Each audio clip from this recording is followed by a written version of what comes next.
유산균은 말 그대로 유산을 만들어내는 세균 집단입니다. 심지어 사람도 갑자기 운동을 하게 되면 유산을 만들어냅니다.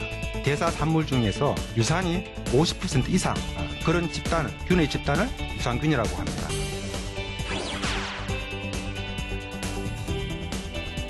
흥미롭게도 소장의 말단 부위와 대장에는 이 많은 엄청난 숫자의 세균과 면역세포가 같이 공존하고 같은 공간에서 있게 되는 것이죠. 장내 세균총이 깨지게 되면 면역계에 영향을 주게 되고 온몸으로 퍼져나가게 됩니다.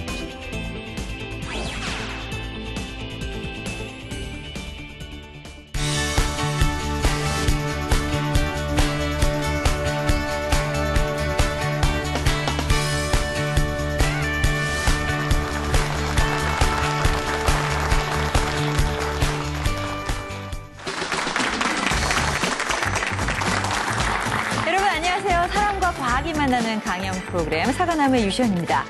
여러분 다 김치 좋아하시죠?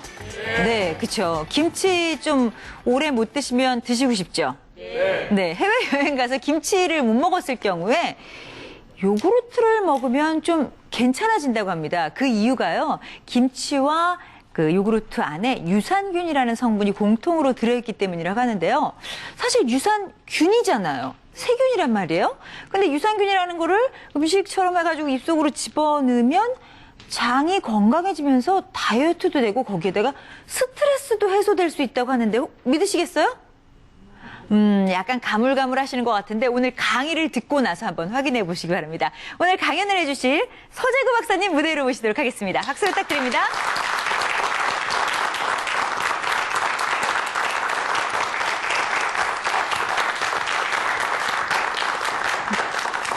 네, 박사님 안녕하세요. 안녕하세요. 반갑습니다. 네. 제가 지금 이 유산균을 장 안에서 어떻게 잘하면 스트레스도 줄이고 다이어트에도 도움이 된다라는 얘기를 했는데 이게 사실입니까? 예, 사실 가능합니다. 장내 세균총을 조정할 수 있는 능력을 가진 것이 프로바이오틱스입니다. 네. 방금 전에 지금 프로바이오틱스란 말씀하셨는데 요즘 프로바이오틱스라는 말이 여기저기서 진짜 많이 보입니다. 네. 뭔가요? 프로바이오틱스는 일정량 이상을 섭취했을 때 건강에 도움을 주는 살아있는 미생물을 프로바이오틱스라고 합니다. 일정량 이상을 섭취했을 때 도움이 되는 살아있는 미생물. 여기까지 들으시고요. 좀 더 자세한 얘기는 강연을 통해서 한번 배워보도록 하겠습니다. 강연 부탁드릴게요. 네.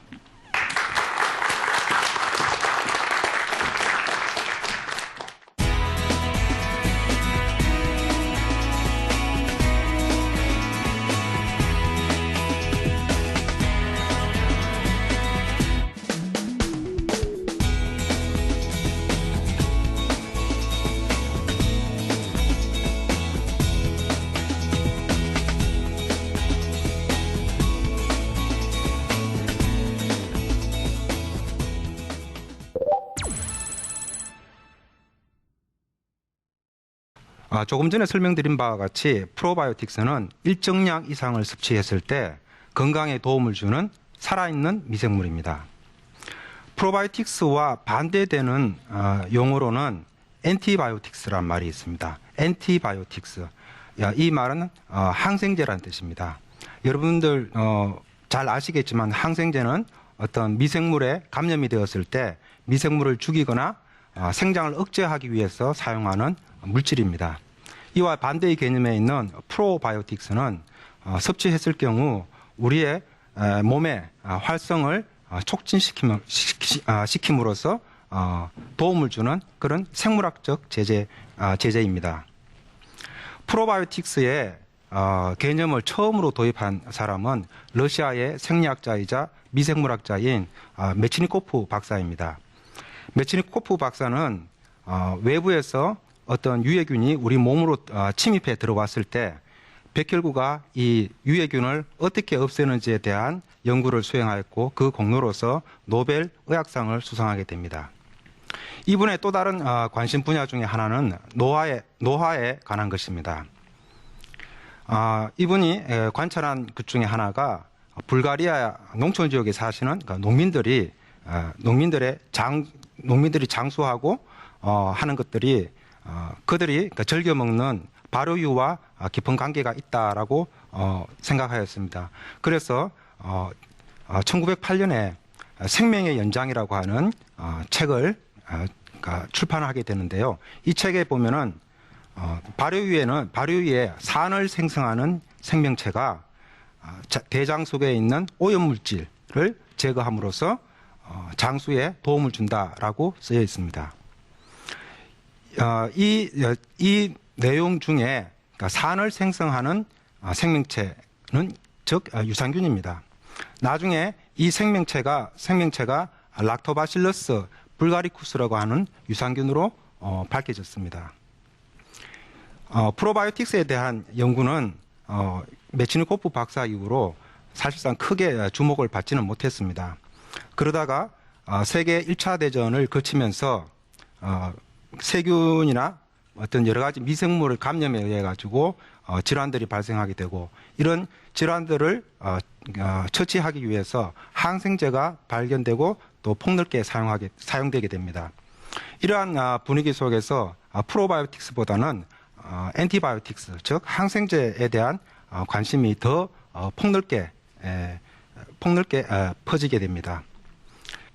메치니코프 박사가 처음 프로바이오틱스의 개념을 도입한 이후 약 50년 뒤에 약 1965년에 두 명의 학자가 처음으로 프로바이오틱스라는 용어를 과학 논문에 처음으로 사용하게 됩니다.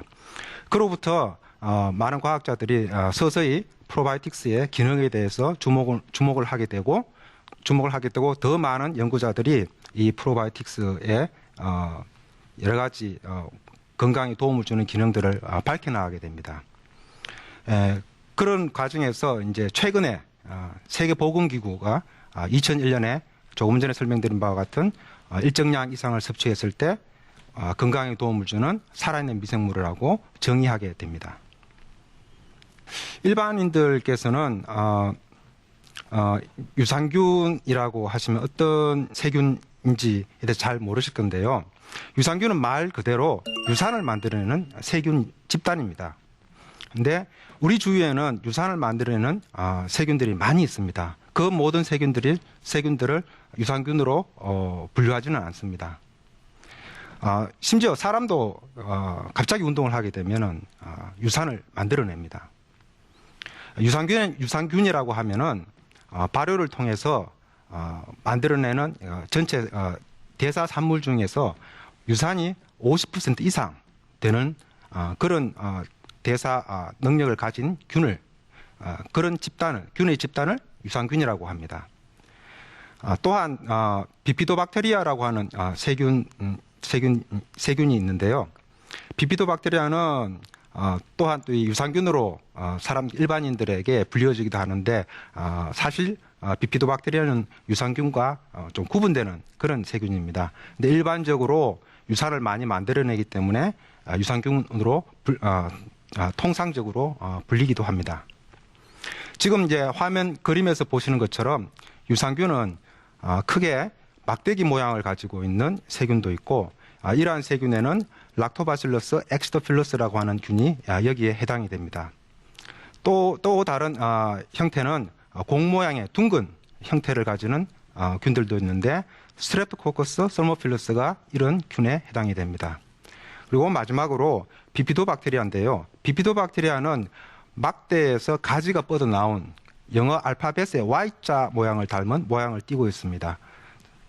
그래서 전문가가 아닌 일반인들은 프로바이오틱스란 말과 유산균이 같은 뜻으로 그렇게 알고 계시는 분들이 많습니다. 하지만 유산균 중에서 기능성이 알려진 균들, 이 프로바이오틱스로 취급이 됩니다. 그림에서 보시는 바와 같이 큰 원과 작은 원이 겹치는 부분이 바로 오늘 강연의 주제인 프로바이오틱 유산균에 해당하는 것입니다. 저 프로바이오틱 유산균에 해당하는 균은 거의 대부분이 락토바실러스와 비피도박테리아에 속하는 균들입니다. 여러분께서 혹시 과학 검색 엔진에다가 프로바이오틱스라는 단어를 넣어서 검색을 하시게 되면 약 만 편 이상의 논문들을 보실 수가 있을 것입니다. 이 논문들이 대부분 유산균 또는 프로바이오틱스의 기능에 대해서 연구한 논문들인데요. 그러니까 어떤 학자들은 프로바이오틱스가 뭐 이런 증상에도 좋고 이런 효과도 있고 하기 때문에 다양한 효과를 갖다가 나타내기 때문에 어떤 뭐 만병통치약이라고 생각하시는, 그렇게 과장해서 말씀하시는 분도 있지만, 그러니까 이와 같이 굉장히 다양한 효능을 가지고 있는데요. 이런 효능들을 이러한 효능들은 크게 한 3가지 정도로 간단하게 구분할 수가 있습니다. 첫 번째가 대사활성입니다. 이 대사활성에는 화면에서 보시는 것처럼 어떤 대장암이 발생할 수 있는 그런 확률을 갖다가 줄여준다든지, 또는 유당불내증이라고 해서 어떤 우유를 섭취하면은 설사를 하시는 분들이 많습니다. 그러니까 이런 증상을 갖다가 이 바로 유당불내증에 해당이 됩니다. 또는 혈액 내에 있는 콜레스테롤과 같은 콜레스테롤 수치를 낮춰주는 그런 기능도 하게 되는데요.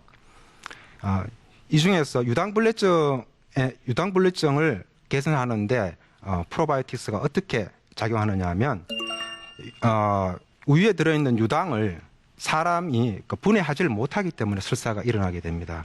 한국 사람을 포함해서 동양인들이 보통 이런 경우에 이런 분들이 많습니다. 이런 경우에 프로바이오틱스를 섭취하게 되면 프로바이오틱스 중에서 유당을 굉장히 잘 분해하는 그런 세균들이 많습니다. 이런 세균들의 활성에 의해서 유당이 자연스럽게 분해가 되기 때문에 유당 불내증이 개선되는 그런 결과를 가지게 됩니다. 두 번째로 장내 세균을 정상화시키는 그런 기능을 가지고 있습니다. 조금 이따 다시 말씀을 드리겠지만, 예를 들어서 외부에서 어떤 유해균이 우리 몸속으로 들어왔을 때 이런 유해균이 장관에 부착하거나 생장을 통해서 이렇게 숫자가 급격히 늘어나는 것을 방지해 줌으로써 어떤 우리 장내 세균총이 건강한 상태로 균형을 이룰 수 있도록 유지해 주는 그런 역할을 하게 됩니다.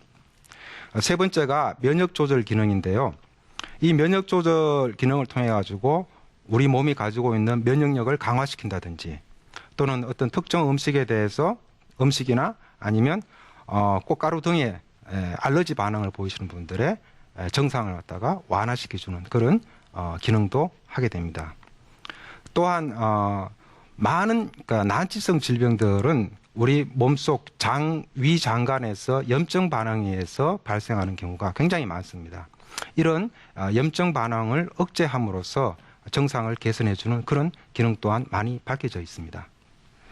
사람의 위장관은 그림에서 보시는 것처럼 하나의 튜브와 같습니다.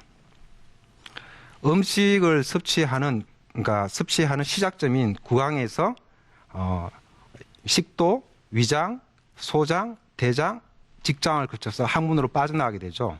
그래서 시작과 끝이 있는 하나의 튜브입니다.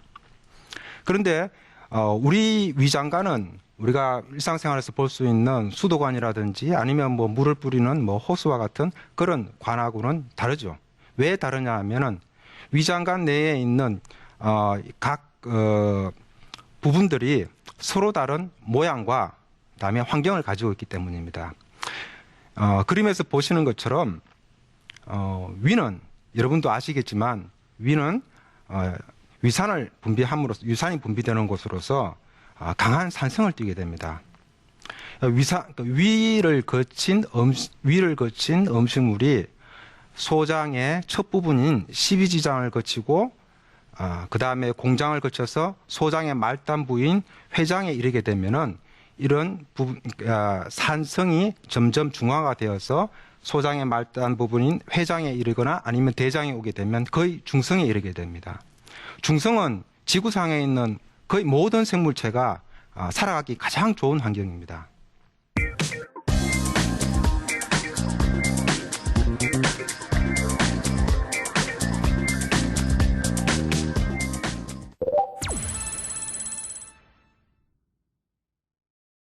음식물을 섭취하게 되면 소장의 윗부분, 위라든지 아니면 십이지장 정도에서는 사람 세포의 힘으로 소화가 가능하지만 거기를 빠져나온 음식물들은 대체로 우리 몸이 소화할 수 없는 그런 음식물들이 많습니다. 그런 것들이 모이는 곳이 바로 소장의 말단 부위와 대장이기 때문에 이곳은 세균들의 입장으로 보면 굉장히 어떤 천국과 같은 곳입니다. 그래서 우리 위장관, 이 소장 말단 부위와 대장에 있는 세균의 수가 지금까지 이제 추정하기로는 약 100조 마리가 있다고 알려져 있습니다. 이 100조 마리는 우리 몸에 있는 모든 세포, 체세포와 그다음에 난자, 정자를 합친 이런 생식세포를 합친 수의 10배에 해당하는 숫자입니다. 그러니까 굉장히 많은 숫자이죠. 또한 흥미롭게도 소장의 말단 부위와 대장에는 우리 몸 전체 면역 세포의 70%가 몰려 있습니다. 그러니까 이 많은 엄청난 숫자의 세균과 그다음에 이 우리 몸 전체 보호하는 면역 세포가 같이 같은 공간에서 있게 되는 것이죠. 그래서 이런 장내 세균총이 깨지게 되면은 당장 면역계에 영향을 주게 되고 그 영향은 온몸으로 퍼져나가게 되는 것입니다. 그래서 이런 장내 세균총을 잘 유지하기 위해서 우리가 프로바이오틱스를 섭취하게 되는데요. 앞서서 말씀드린 여러 가지 좋은 기능을 가진 프로바이오틱스들이 많이 알려져 있습니다.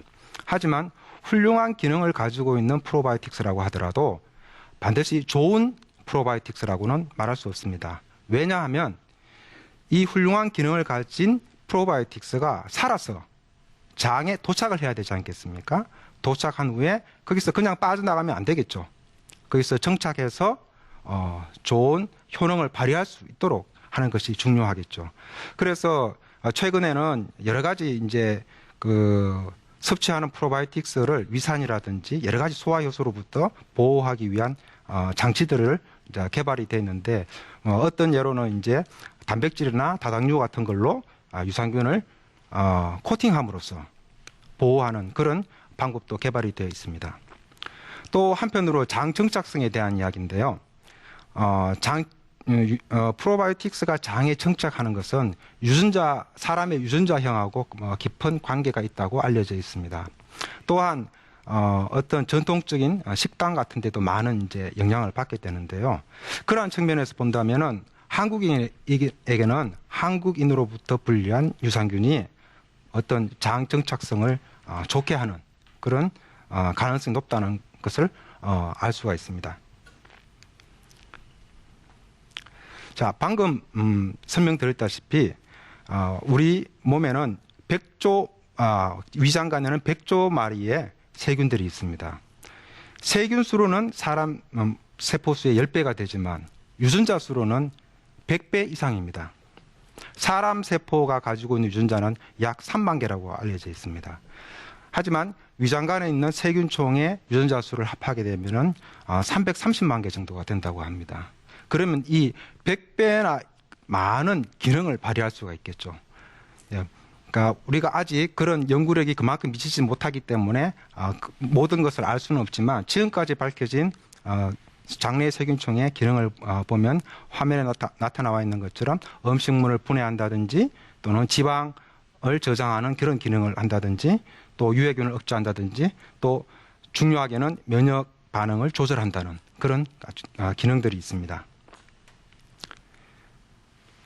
현대 생활을 살아가는 우리 현대인들은 어떤 잦은 회식이라든지 또 음주, 그다음에 뭐 수험생들 같은 경우나 직장인들 같은 경우나 스트레스를 받거나 또는 어떤 뭐 감기는 아니지만 어떤 뭐 항생제를 처방받는 그런 경우가 많이 있습니다. 이런 요인들은 직접적으로 장내 세균총의 균형을 깨트리는 요인들이 됩니다.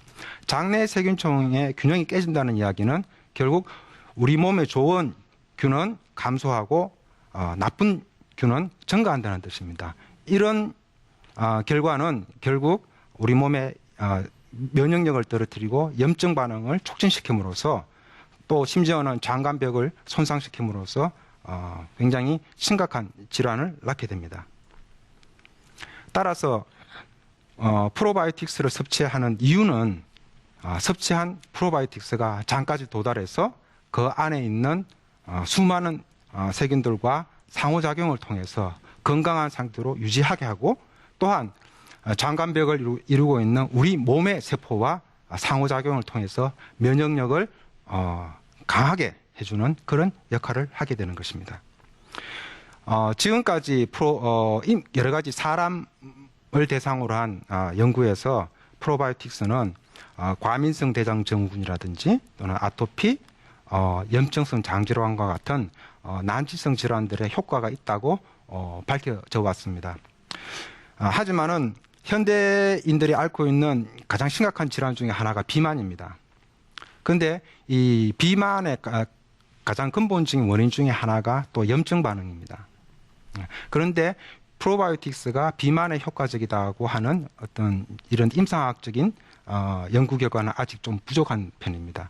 따라서 이 분야에 대해서 앞으로 많은 연구가 이루어져야 될 것이라고 생각이 됩니다.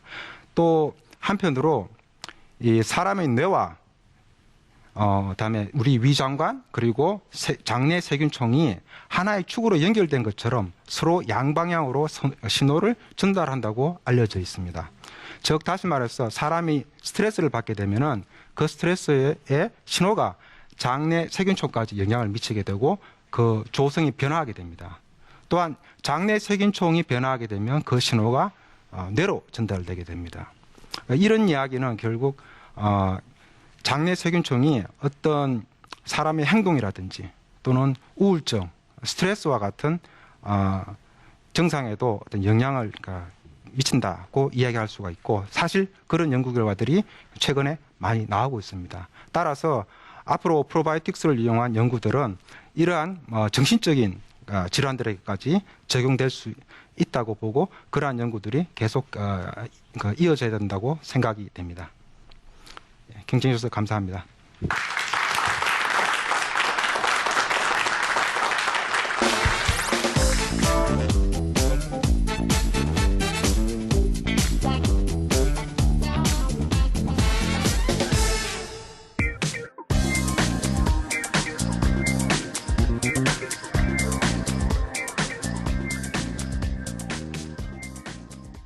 처음에는 막 메치니코프 박사 나오고 불가리아 사람 나오고 그러니까 좀 아마 요구르트 얘기하시나 보다. 그런 생각이 언뜻 들었습니다. 요구르트 안에도 유산균이 들어있으니까 그런 거겠죠. 자, 오늘 재미있는 강의 들었는데요. 여러분들의 질문을 한번 받아보도록 하겠습니다. 질문 있으신 분 가볍게 손을 들어주시겠습니까? 네. 예, 궁금한 게 있는데요. 유산균이라는 게 아무리 좋다고는 하지만 그게 무작정 많이 섭취한다고 좋은 것만은 아니잖아요.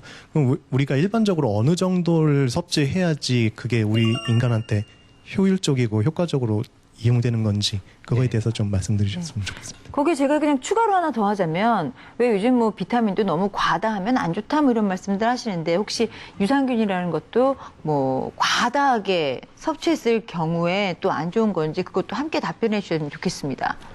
네, 먼저 참 좋은 질문이라고 생각이 됩니다. 그리고 사실 저도 정답은 알고 있지 않습니다. 앞으로 이제 그런 부분들이 이제 임상을 통해 가지고 이제 밝혀져야 할 것이고요. 하지만 지금까지 유산균 프로바이오틱스를 이용한 많은 임상들이 있었습니다. 근데 그 임상들에는 굉장히 낮은 생균수를 가진 제품도 테스트가 되었고 또는 뭐 굉장히 높은 예를 들어 가지고 뭐 조단위까지 가는 그런 유산균을 이용한 그런 임상도 있었습니다. 하지만 그런 경우에서도 어떤 부작용이라든지 그런 것은 거의 보고가 되지 않았습니다. 단 살아있는 생균이다 보니까 면역력이 굉장히 약화되신 분들, 예를 들자면 유전적으로 어떤 당뇨병, 에 걸리신 분이라든지 암 환자 분들 중에서도 어떤 그런 유산균 프로바이오틱스를 이용하면은 어떤 부작용이 생길 수 있다는 것은 섭취하시는 분이 알고 계셔야 될 것 같습니다. 네, 역시 요즘 화제가 되고 있는 프로바이오틱스이니만큼 많은 분들이 궁금하신 게 있는 것 같습니다. 오늘 재미난 강연 해주신 우리 박사님께 여러분 큰 박수 부탁드리겠습니다. 네. 고맙습니다. 네. 세균 하면은 균이니까 더럽다, 좋지 않다라는 선입견들을 가지고 있잖아요. 그래서 뭐 밖에서 돌아오면은 세균 때문에 손부터 씻어야지라고 말씀하시는데 사실 알고 보면 우리 몸에 이렇게 이로운 세균이 있고요. 꼭 필요한 세균도 있다라는 사실 오늘 알게 된 것 같습니다. 정말 알면 알수록 신비한 우리의 자연과 과학의 세계가 아닌가 싶습니다. 흥미로운 과학 이야기 사과나무는요. 다음 시간에 다시 이어드리도록 하겠습니다. 함께해 주신 여러분 고맙습니다.